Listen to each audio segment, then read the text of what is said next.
Dinikah siri majikan muda demi 100 juta per bulan. Malam pertama aku turuti semua maunya. Aku pikir jadi asisten rumah tangga hanya soal bersih-bersih dan masak. Tapi malam itu, aku masuk ke kamarnya, bukan lagi sebagai pembantu, tapi sebagai istri sirinya. Dan yang terjadi malam itu, aku bahkan belum siap mengatakannya ke siapapun. Assalamualaikum teman-teman semua. Selamat datang di channel Cerita Atsa. Jangan lupa klik subscribe, aktifkan loncengnya, dan bantu like jika kisah ini menyentuh hati kalian. Semoga kalian selalu diberi kesehatan, rezeki berlimpah, dan dilindungi dari orang-orang yang punya niat tersembunyi.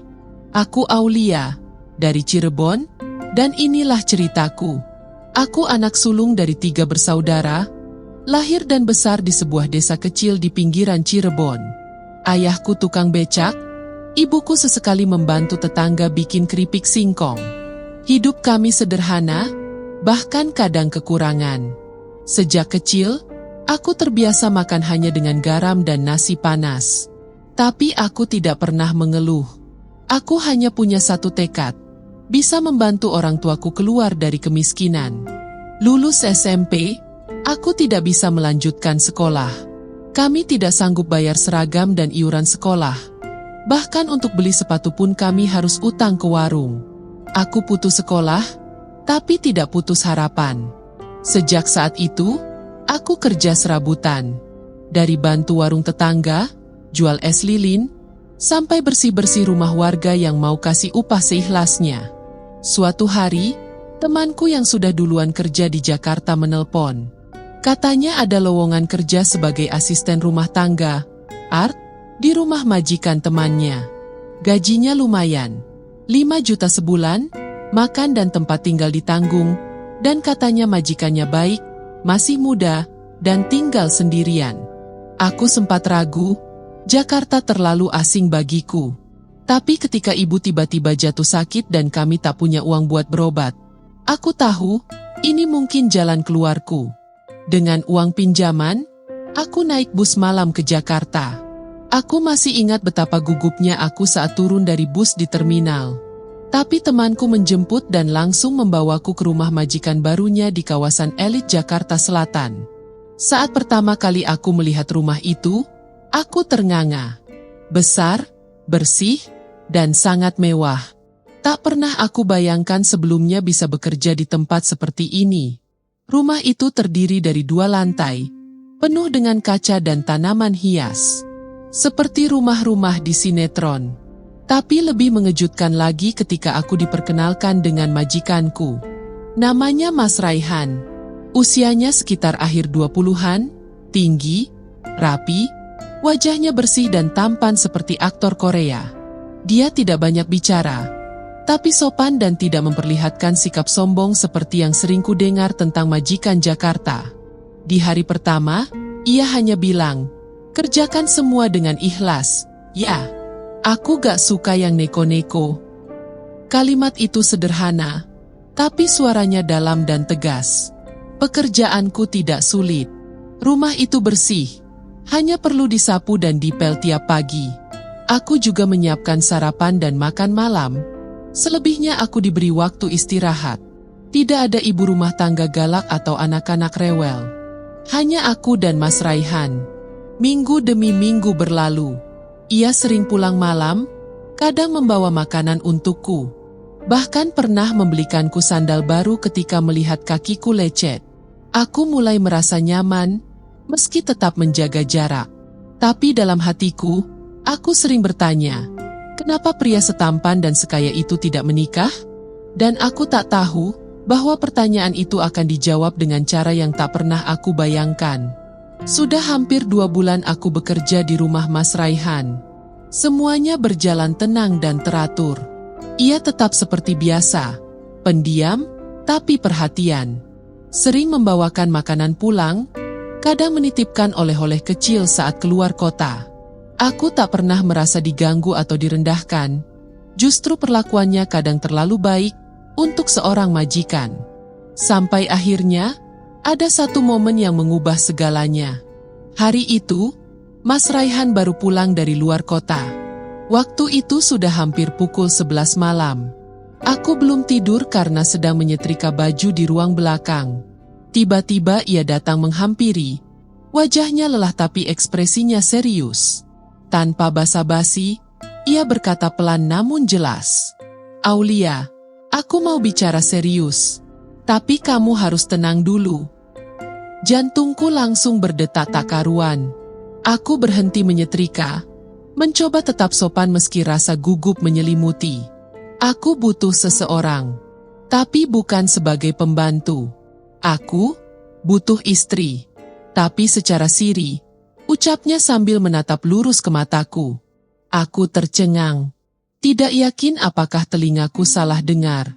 "Maksudnya, Mas?" tanyaku gugup. Dia menghela napas panjang, lalu berkata, "Aku nggak bisa menikah resmi sekarang karena urusan keluarga besar, warisan, dan posisi perusahaan. Tapi aku butuh pendamping. Kamu cocok.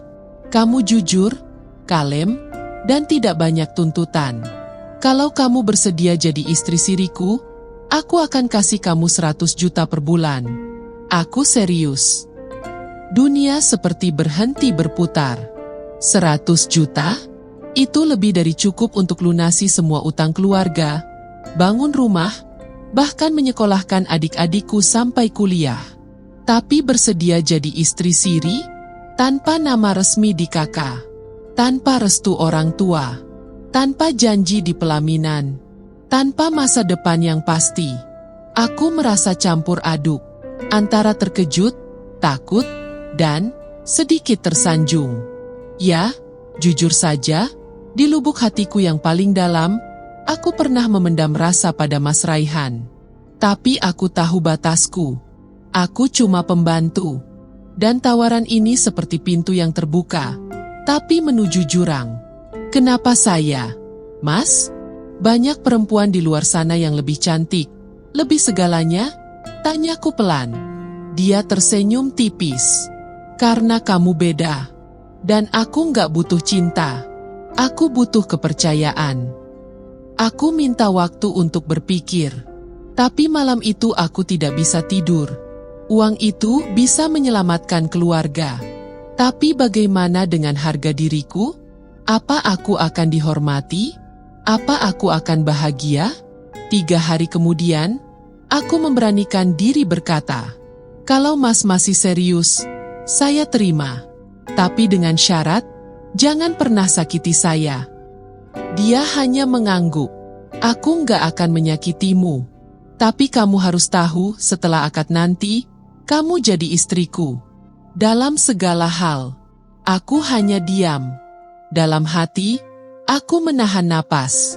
Karena aku tahu, malam itu bukan lagi tentang kerja, tapi tentang menyerahkan hidupku sepenuhnya pada laki-laki yang bahkan belum benar-benar aku kenal. Dan kisahku baru saja dimulai. Hari itu datang lebih cepat dari yang kupikirkan. Tanpa pesta, tanpa riasan pengantin, tanpa keluargaku, apalagi teman-temanku. Aku hanya duduk di ruang tamu yang biasa kugunakan untuk mengepel, kini diubah menjadi tempat akad. Karpet digelar, sajadah dibentang, dan seorang penghulu datang bersama 2 saksi yang tidak kukenal. Katanya, teman Mas Raihan dari kantor. Aku hanya memakai gamis putih sederhana. Bukan kebaya, bukan gaun pengantin. Hanya gamis biasa yang kubeli di pasar minggu lalu, dengan jilbab yang sengaja kusetrika rapi malam sebelumnya. Mas Raihan mengenakan baju koko dan sarung. Wajahnya seperti biasa. Tenang, datar, tanpa banyak ekspresi. Dia duduk di depan penghulu, menyebut ijab kabul dalam satu tarikan napas. Tanpa ragu, tanpa gentar. Saya terima nikahnya Aulia binti Salim dengan mas kawin seperangkat alat salat, tunai. Hanya itu. Satu kalimat, dan statusku berubah. Dari pembantu rumah tangga, menjadi istri sirinya. Air mataku hampir jatuh, bukan karena bahagia, tapi karena hati ini belum siap menerima apa yang akan datang setelahnya. Setelah para saksi dan penghulu pulang, rumah kembali sepi. Tidak ada peluk bahagia, Tidak ada suara, selamat, atau semoga langgeng. Hanya sunyi, dan napas kami yang saling terdengar. Aku berdiri kikuk di dapur, tak tahu harus melakukan apa. Sampai akhirnya Mas Raihan mendekat dan berkata pelan, "Malam ini, kamu tidur di kamarku." Aku tidak menjawab, hanya mengangguk pelan. Badanku gemetar, kaki seperti tidak berpijak. Aku melangkah masuk ke kamarnya, tempat yang selama ini tak pernah kujamah, kini menjadi tempatku sebagai seorang istri. Kamar itu dingin, lampu redup, aromanya khas, seperti parfum maskulin yang selama ini hanya kuhirup samar-samar saat mencuci bajunya. Tapi malam itu, aroma itu terasa sangat dekat. Mas Raihan memintaku duduk di tepi ranjang. Ia duduk di sampingku, lalu berkata, "Aku tahu ini semua terlalu cepat buat kamu. Tapi mulai malam ini, kamu milikku. Aku gak akan paksa, tapi aku harap kamu tidak menolak aku." Aku hanya menunduk. Hati ini berperang antara harga diri, ketakutan, dan perasaan pasrah. Dalam diam, aku mengangguk. Malam itu, aku menyerahkan tubuhku. Aku mencoba menjadi istri yang patuh. Aku turuti semua maunya. Meski dalam hati, aku belum siap, belum utuh, belum yakin. Tapi aku tahu, sejak ijab itu terucap, aku tak punya jalan untuk mundur. Ia tidak kasar, tidak juga romantis. Hanya tenang dan dingin. Seperti seseorang yang menjalankan kewajibannya tanpa rasa. Setelah semuanya usai, ia langsung tertidur. Sementara aku terjaga, menatap langit-langit sambil bertanya dalam hati, apakah ini yang dinamakan pernikahan? Atau ini hanya kontrak tak tertulis antara uang dan tubuh? Tangisku tidak terdengar, hanya mengalir pelan di bantal yang bukan milikku, di ranjang yang baru pertama kali kutiduri, sebagai seorang istri yang tak tahu harus bersyukur atau merasa kehilangan. Dan malam itu menjadi awal dari hari-hari yang lebih rumit dari yang pernah aku bayangkan. Sejak malam itu, segalanya berubah, tapi sekaligus tetap sama.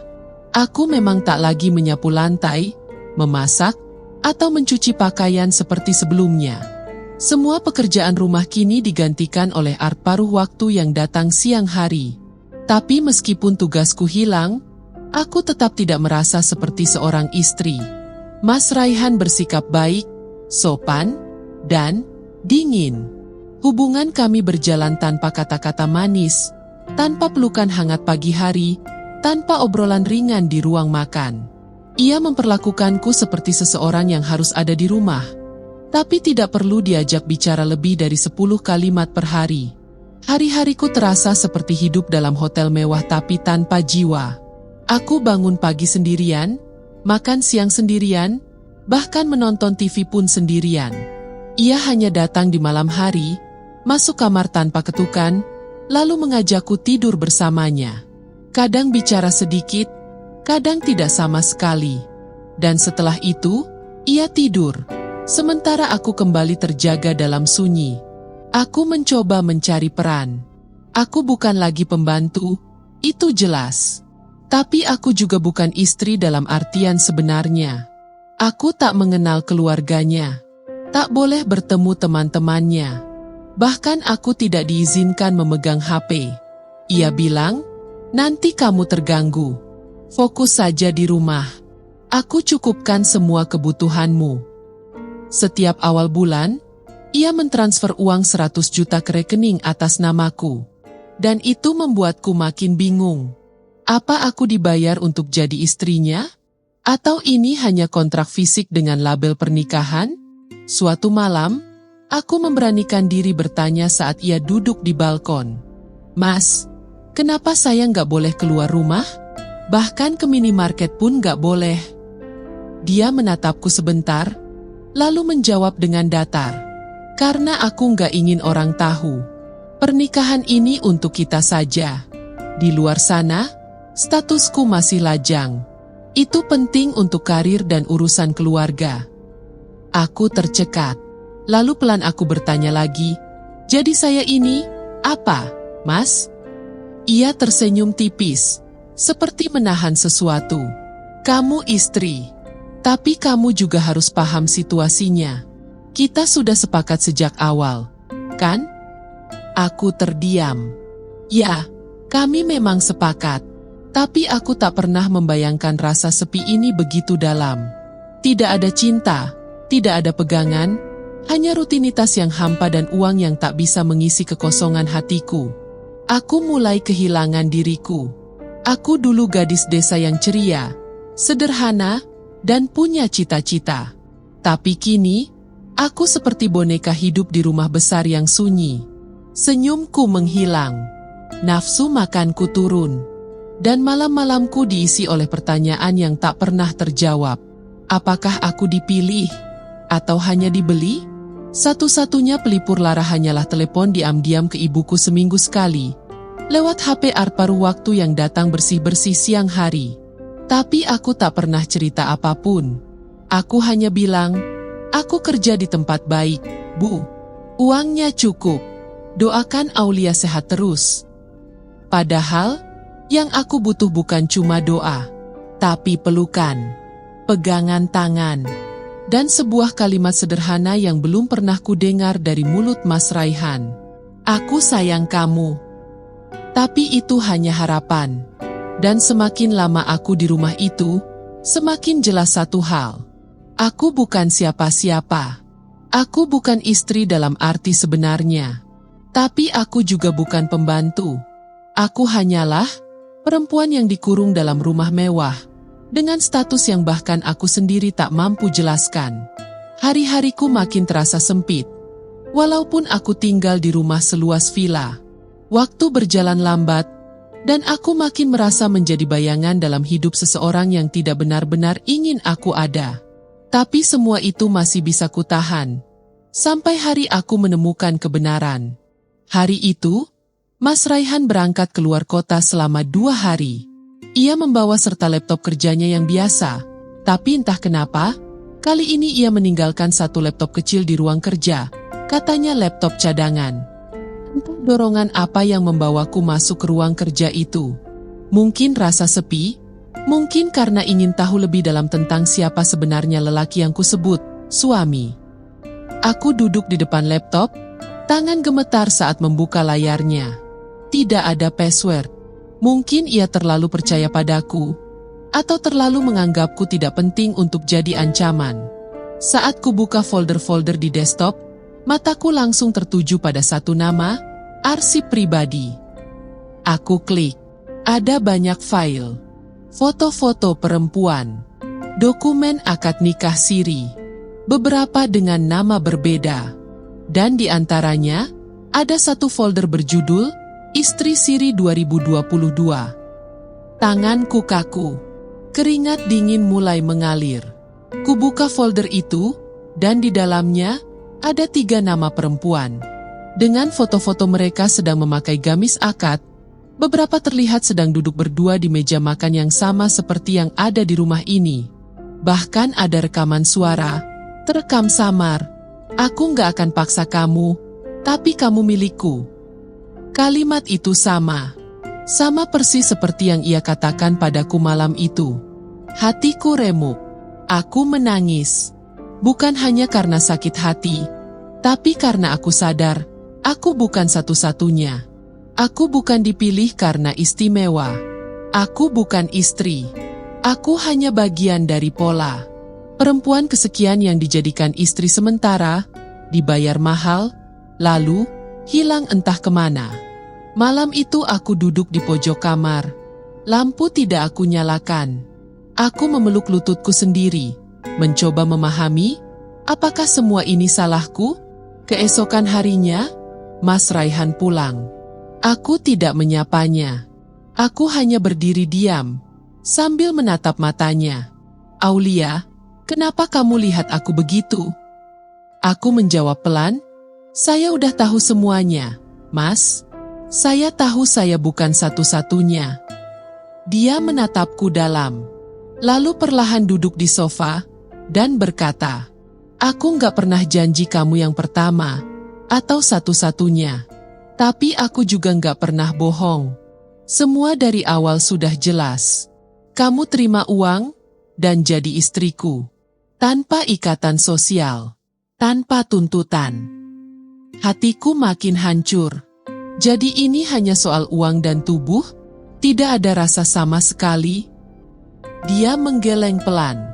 Aku tidak bisa janji perasaan. Tapi aku tidak pernah kasar padamu, kan? Aku beri kamu segalanya. Aku menunduk. Air mata jatuh di lantai marmer yang dingin. Kalau kamu mau pergi, silakan. Tapi satu hal, jangan pernah bawa cerita ini keluar. Aku akan tetap transfer sekali lagi untukmu. Sebagai penutup. Aku tidak menjawab. Hanya masuk kamar, mengemasi pakaian seadanya, dan menuliskan satu surat kecil di meja samping tempat tidurnya. Terima kasih sudah menyadarkan aku bahwa cinta itu tidak bisa dibeli, dan perempuan bukan kontrak berdurasi. Pagi itu, aku melangkah keluar dari rumah besar itu tanpa menoleh ke belakang. Tidak ada pelukan perpisahan, tidak ada tangisan saling menahan. Hanya udara Jakarta yang pengap dan langkahku yang gemetar membawa koper kecil keluar gerbang. Sopir langganan Mas Raihan mengantarku ke stasiun tanpa banyak tanya. Di tanganku sudah ada satu rekening tabungan, dengan saldo 100 juta rupiah, hasil dari bulan terakhir pernikahan siri kami.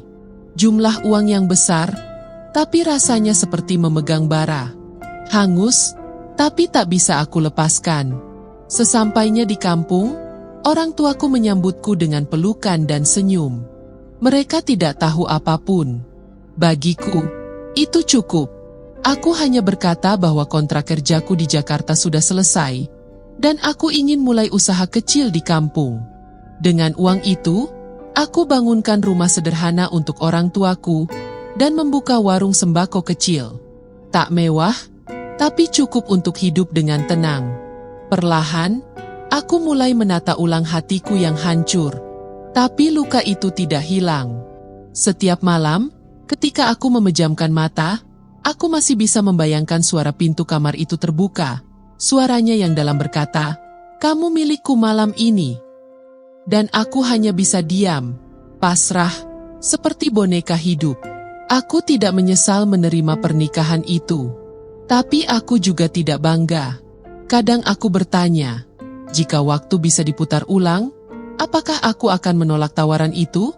Entahlah, karena ketika kemiskinan mengepung dari segala arah, kadang manusia kehilangan pilihan. Tapi dari semua itu, aku belajar satu hal. Harga diri seorang perempuan tidak bisa ditentukan oleh uang, perhatian sepintas, atau gelar istri di atas kertas. Aku bukan barang. Bukan kontrak berjalan. Aku manusia yang pantas dicintai tanpa syarat, tanpa rahasia, tanpa dibagi-bagi. Kini, aku menjalani hidup sederhana. Aku menolak tawaran lelaki manapun yang mencoba mendekat hanya karena melihat usahaku mulai berkembang. Aku belum siap. Hatiku masih dalam proses sembuh. Tapi aku yakin, suatu hari, jika Tuhan berkehendak, aku akan menemukan seseorang yang melihatku bukan karena masa laluku, tapi karena siapa aku hari ini. Dan untuk Mas Raihan, kalau suatu hari kamu membaca atau mendengar kisah ini, ketahuilah, aku tidak membencimu. Tapi aku bersyukur, kamu pernah menyakitiku. Karena dari sakit itu, aku belajar berdiri. Bukan sebagai istrimu, tapi sebagai Aulia. Perempuan yang tidak lagi bisa dibeli. Terima kasih sudah mengikuti kisah ini sampai akhir. Jika kisah ini menyentuh hatimu, silakan tulis di kolom komentar pendapatmu. Apakah kamu setuju bahwa cinta tanpa ikatan batin hanya akan menyisakan luka? Jangan lupa subscribe. Bantu channel ini terus tumbuh agar kami bisa terus membagikan kisah-kisah nyata, kisah terinspirasi, dan pelajaran hidup yang mungkin sedang kamu butuhkan. Semoga kalian semua diberi pasangan yang mencintai dengan utuh, bukan hanya sementara, apalagi bersyarat. Aku Aulia, dari Cirebon. Terima kasih telah mendengar kisahku. Wassalamualaikum.